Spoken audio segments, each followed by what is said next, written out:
Continuamos con las entrevistas de personalidades en esta Feria Internacional del Libro y qué mejor que gran honor recibir a la presidenta del Colegio de México aquí en este programa especial desde la FIL para hablar de un estudio que fue presentado hace algunos meses que habla sobre el tema de la desigualdad y que está basado, según nos informa la presidenta, en base a las plataformas de los candidatos que participaron en la elección de julio del 2018 y uno de los temas principales sin duda es el tema de la desigualdad.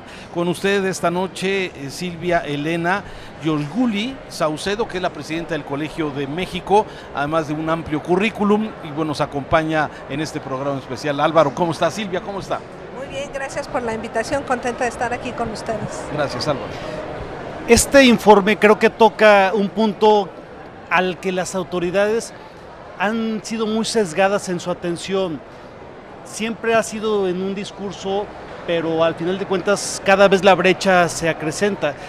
Di una ojeada al informe y habla de algo muy interesante, que eventualmente cuando sube el ingreso, la brecha no disminuye. Y eso preocupa porque a veces las autoridades hablan de un crecimiento macroeconómico en un afán triunfalista, pero ¿cómo le decimos que hay un crecimiento económico y que el país va por buenos caminos cuando hay pobreza alimentaria? Y eso es algo que este informe toca y quiere hacer una llamada de alerta para que se deban corregir puntos, entre otros muchos más, de la grave desigualdad que en México impera desde hace muchos años. No, así es, mira, el informe nace, o sea, el tema de desigualdades es un tema que hemos oído, discutido por décadas, desde que yo era estudiante, probablemente ustedes también. Entonces, bueno, ¿qué es lo nuevo que nosotros buscamos agregar con este informe? En primera son dos partes. Efectivamente, el informe se hizo antes de la jornada electoral, intentando ver cómo estaba el tema de desigualdades. O sea, es como que siempre hay este proceso es uno de los temas que te permite posicionarte electoralmente, qué tanto efectivamente se trata y cómo se trataban las plataformas electorales. Pero la primera parte del informe, que es a la que tú estás haciendo referencia, es un diagnóstico basado en los datos, como un corte de caja, dónde estamos en el tema de las desigualdades en México, con características particulares que decimos, bueno, en realidad no es que uno diga, bueno, tengo este nivel de ingreso o entonces la desigualdad de ingreso pasa así, soy mujer o soy hombre, la desigualdad de género pasa así, sino que se acumulan las desigualdades, ¿no? Se acumulan porque tu situación laboral, tu situación de hombre o mujer, tu situación de vivir en el norte o en el sur del país, pues va generando un espacio de desventajas acumuladas. Y en el caso que tú estás diciendo, creo que uno de los resultados más sorprendentes para nosotros cuando hicimos el ejercicio es encontrar que, por ejemplo, ha habido una disminución en la desigualdad del ingreso por niveles educativos, pero no porque los sectores más bajos se hayan movido para arriba, sino que porque los sectores más escolarizados han tenido una caída muy importante en su nivel de ingresos.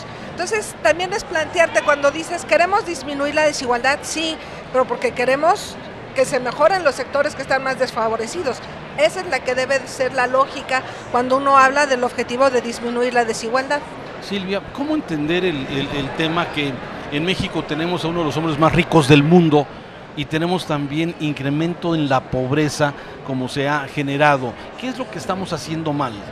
Sí, bueno, mire, de hecho, una de las cosas que nosotros decimos, pobreza no es lo mismo que desigualdad. Entiendo. Hablar de pobreza no es lo mismo que desigualdad.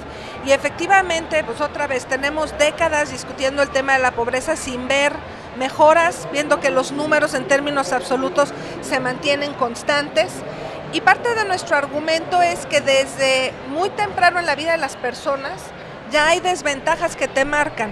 Entonces no es nada más el problema de a los 20 años qué oportunidades de empleo tienes para generar ingresos y salir de la pobreza, sino es desde que entras a la escuela, porque hay tantas desventajas entre alguien que va a una escuela en una zona rural aislada y alguien que va en una escuela pública en zonas urbanas. Ya de ahí hay una desventaja y cómo esas desventajas van creciendo a lo largo de la vida y pues se convierten en patrones que son difíciles de revertir cuando hablas, por ejemplo, de estrategias de combate a la pobreza.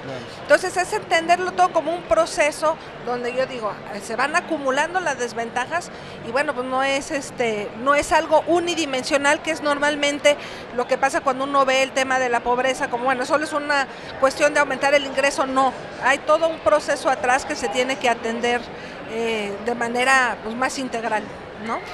Yo siempre he pensado que la prioridad de una autoridad debiera ser evitar esas grandes distancias sociales, porque hablamos eventualmente de desigualdades de género, desigualdades educativas, raciales, que sin duda es un problema que no nos gusta ver, pero somos un país con graves diferencias raciales de igualdad.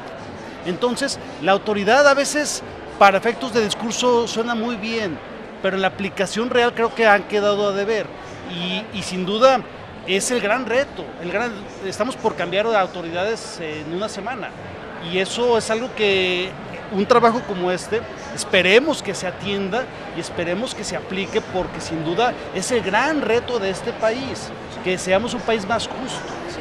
Mira, nosotros intencionalmente en el informe, entre el grupo de investigadores que colaboró y escribió el informe, se tomó la decisión de en este momento no incluir recomendaciones de política. Lo que nos interesaba era sobre todo recuperar el espacio que debe tener el tema de desigualdad en la transición de gobierno hacia el nuevo gobierno, marcar focos urgentes como esto de la convergencia hacia abajo en vez de la convergencia hacia arriba en el nivel de ingresos, o este dato que es muy impresionante, que en México solamente el 2% de una persona que nace en el estrato socioeconómico más bajo, solo el 2% tiene probabilidades de subir a un nivel socioeconómico más alto. Eso es un atraso total en términos internacionales comparado con otros países. Y la importancia de verlo, como tú bien señalabas, que no es una cuestión de una atención a población indígena, no indígena por un lado, población con situación laboral precaria y no precaria por otro lado, hombre y mujer, sino que tiene que haber una respuesta más integral. Creo que el reto es primero ver en qué medida la política social que hemos tenido hasta ahora inclusive no solamente no ha ayudado a disminuir la desigualdad, sino ha fomentado la reproducción de otro tipo de desigualdades, ¿no? Entonces, bueno, pues son cosas que se tienen que modificar hacia adelante y en términos también de fijar la dirección de un proyecto de país que todos queremos mejor, ¿no? De las acciones que ha anunciado el próximo gobierno federal, entre ellas duplicar pensiones, aumentar el salario mínimo, que ya no se llama salario mínimo, las acciones, por ejemplo, de dar este recurso a más de 2.600.000 jóvenes como aprendices, ¿esto de alguna forma serán elementos que ayuden a reducir esta desigualdad? Sí, bueno, efectivamente son elementos que ayudan sobre todo en la parte de ingreso. Pero mira, una de los factores que coadyuva a la reproducción de la pobreza es la desigualdad, por ejemplo, en la calidad de los servicios. Entonces, si tú das becas, muy bien, yo creo que es algo muy importante para mantener a los jóvenes en la escuela, pero si no atiendes el problema de las diferencias en la calidad educativa, por ejemplo, entre un niño que va a una telesecundaria y un niño que va a una secundaria general, o si no atiendes el problema de la diferencia en la calidad de servicio de alguien que va a una clínica por el Seguro Popular y alguien que va a una clínica especializada por el Instituto Mexicano del Seguro Social, si no atiendes esas otras brechas que reproducen las desigualdades, y en el caso de la educación es muy clara.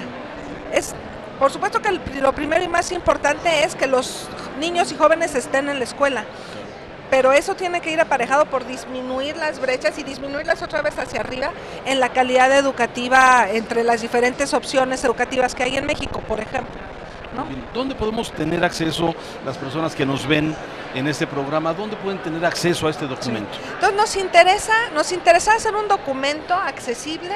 Entonces está todos los materiales, el informe completo, el resumen, un documental. Ahora va a estar el informe en inglés. Están en la página del Colegio de México, en concreto en el sitio desigualdades.colmex.mx. Ahí es donde lo pueden consultar. Silvia, muchas gracias. Gracias a ustedes. Gracias. Un placer. Gracias.